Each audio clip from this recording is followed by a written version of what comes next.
Mon propos, il consiste à dire que chez nous, quand un homme pauvre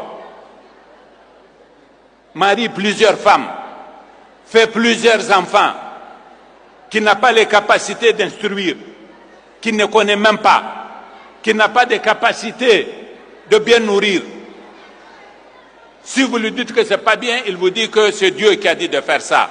Est-ce que la sourate An-Nisa que je viens de lire, elle l'autorise? Non, parce que le Coran, il exige des parents qu'ils éduquent leurs enfants, qu'ils s'occupent de leurs femmes, d'abord. À chaque cérémonie de mariage, de Tchinta, de Chanta, à Kankaïke. Moi, je connais beaucoup de gens qui ne s'occupent pas du ti et du chat des femmes et de leurs enfants. Ils les marient et ils les laissent. Et ça nous crée le désordre que nous vivons aujourd'hui. C'est pourquoi il faut que, Madame la ministre, et vous les femmes, et toutes les femmes, il faut que nous ayons un comportement responsable. Il n'est pas interdit de faire plusieurs femmes, mais seulement les hommes qui sont capables d'entretenir plusieurs femmes et plusieurs enfants sont autorisés à faire plusieurs femmes. Mais ceux qui n'ont pas les possibilités de le faire, on doit leur dire, et nous devons donc, voilà, c'est ça mon propos, ce sera de dire que nous allons sensibiliser les gens, pour leur dire que, vous voyez, notre comportement, il a fait de nous les derniers. Et si nous continuons la même chose, nous serons encore plus derniers. Et nous aurons des difficultés à vivre, parce que le Niger, certes, est très vaste, mais en vérité, les 3/4 du pays ne sont pas habitables parce qu'ils sont désertiques. Quel est l'aménagement du territoire que nous pouvons faire qui pourra nous contenir? Il n'y en a pas. Gouverner, c'est prévoir.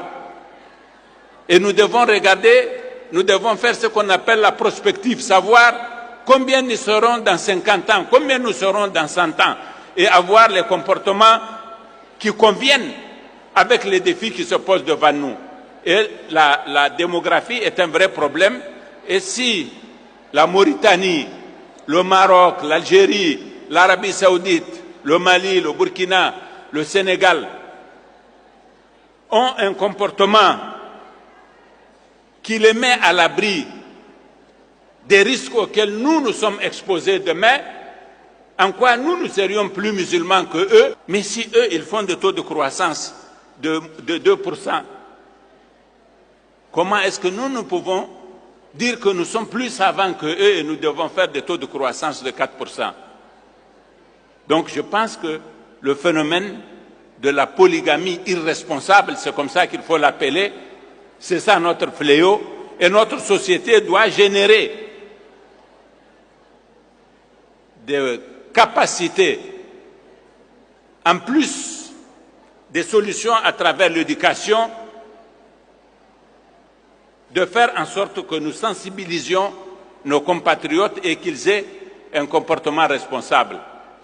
Et nous devons donner, nous, l'exemple. Nous devons donner l'exemple. Nous qui avons la chance de comprendre tout ça. C'est pourquoi l'autre jour, j'ai dit à mes ministres, tant que vous êtes dans mon gouvernement à moi, il vous est interdit de prendre une femme supplémentaire. Il faut que nous donnions l'exemple. Le ministre qui veut prendre une femme supplémentaire, on ne lui interdit pas ça, il peut quitter le gouvernement. Mais tant qu'il sera dans le gouvernement, il lui sera interdit de prendre une femme supplémentaire. Pourquoi j'ai dit ça? C'est pour provoquer le débat, c'est pour interpeller les gens. Comment un musulman comme moi peut dire ça? C'est parce que je suis très musulman et que moi, j'ai bien lu la sourate 4, la sourate de An-Nisa, que je peux dire ça.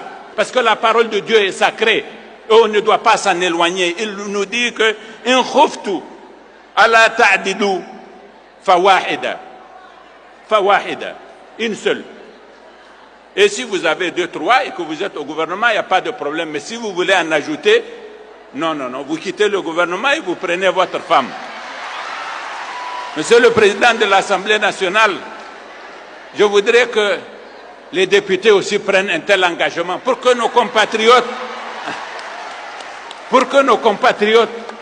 nous écoutent, pour que nos compatriotes nous entendent.